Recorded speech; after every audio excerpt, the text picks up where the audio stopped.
ঢাকায় তথ্যমন্ত্রী ও আওয়ামী লীগের যুগ্ম সাধারণ সম্পাদক ডক্টর হাসান মাহমুদ বলেছেন, সরকারের লক্ষ্য স্মার্ট বাংলাদেশ ও মানবিক রাষ্ট্র। বিশ্বায়নের চ্যালেঞ্জিং মোকাবেলা করে এগিয়ে যেতে শেখ হাসিনার সরকার স্মার্ট বাংলাদেশ ও মানবিক রাষ্ট্র গড়ার লক্ষ্যে কাজ করে যাচ্ছে।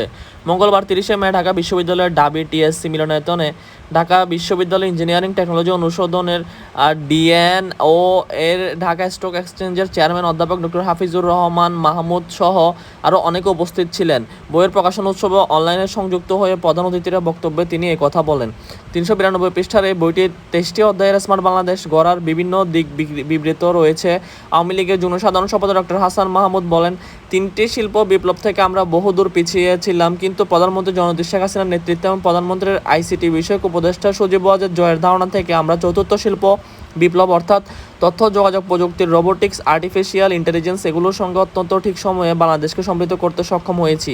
ঠিক এই জন্যই আমরা 2008 সালে ডিজিটাল বাংলাদেশ স্লোগান দিয়েছিলাম, মানুষের সামনে উপস্থাপন করেছিলাম। ডিজিটাল বাংলাদেশ প্রতিষ্ঠাতার সুবিধার উদাহরণ তুলে ধরে সম্প্রচারমন্ত্রী বলেন, 2020 সালে করোনা মহামারী দেখা দেওয়ার পর যখন সমগ্র পৃথিবীর জনজীবন থমকে গিয়েছিল, অর্থনৈতিক কর্মকাণ্ড স্থবির হয়ে গিয়েছিল, তখন বাংলাদেশ থমকে যায়নি।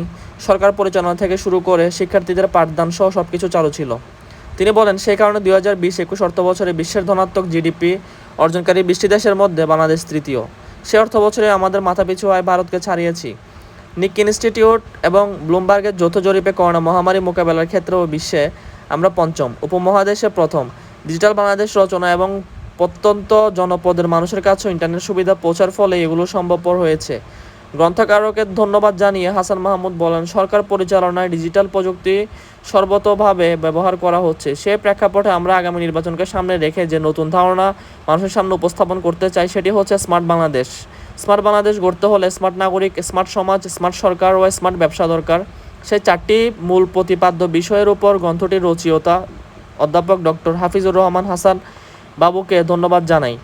একই সঙ্গে মন্ত্রী তার বক্তৃতায় নিজেকে একজন নাগরিক হিসেবে তুলে ধরে বলেন, বিশ্বায়নের এই যুগে মানুষ নিজের জন্য, খ্যাতির জন্য, বৃত্তের জন্য ছুটেছে, কোনো ফুরসাত নেই। এতে করে মানুষ মানবিকতা, মনুষ্যত্ব, মমত্ববোধ যেন হারিয়ে না যায়, সেদিকেও পারিবারিক লক্ষ্য রাখতে হবে। মানুষের গুণ হারিয়ে যাচ্ছে। দেশ, সমাজ, রাষ্ট্রকে এগিয়ে নিয়ে যাওয়ার ক্ষেত্রে আমাদের পারিবারিক সামাজিক মূল্যবোধ যেন টিকে থাকে এবং আরও সুদৃঢ় ব্যক্তির উপর দাঁড়ায়, সে বিষয়ের উপর জোর দেওয়া একান্ত প্রয়োজন।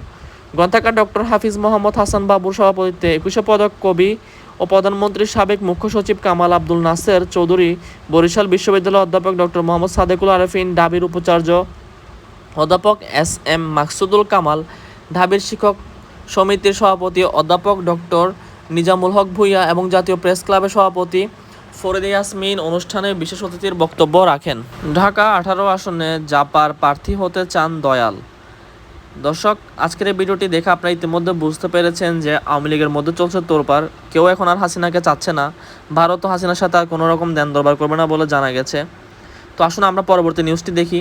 ঢাকা উত্তর সিটি কর্পোরেশন 14টি ওয়ার্ড নিয়ে গঠিত ঢাকা 18 আসন। এই আসনে আসন্ন জাতীয় সংসদ নির্বাচনে জাতীয় পার্টি জাপা প্রার্থীর হয়ে নির্বাচন করতে আগ্রহী চট্টগ্রাম বিশ্ববিদ্যালয়ের সাবেক মেধাবী শিক্ষার্থীদের সংগঠন চবি এলামনাই বসুন্ধরা সভাপতি ও আদিব গ্রুপের চেয়ারম্যান দয়াল কুমার বড়ুয়া। তিনি জাতীয় সংসদের বিরোধী দলীয় নেতা ও জাতীয় পার্টির প্রধান পৃষ্ঠপোষক রওশন এরশাদের অনুসারী বলে পরিচিত। ঢাকা 18 আসন থেকে দ্বাদশ জাতীয় সংসদ নির্বাচনে অংশগ্রহণের জন্য ইতিমধ্যে তিনি ভোটের মাঠে জনসংযোগ করেছেন। দয়াল কুমার বড়ুয়া বৌদ্ধ ধর্মীয় কল্যাণ ট্রাস্টের ট্রাস্টি হিসেবেও দায়িত্ব পালন করেছেন। এছাড়া তিনি বাংলাদেশ সরকারের বিদ্যুৎ, জ্বালানি ও খনিজ সম্পদ মন্ত্রণালয়ের আওতাধীন বিভিন্ন বিদ্যুতায়ন প্রজেক্ট সফলভাবে বাস্তবায়ন করে যাচ্ছেন। দয়াল কুমার বড়ুয়া একজন কলামিস্ট।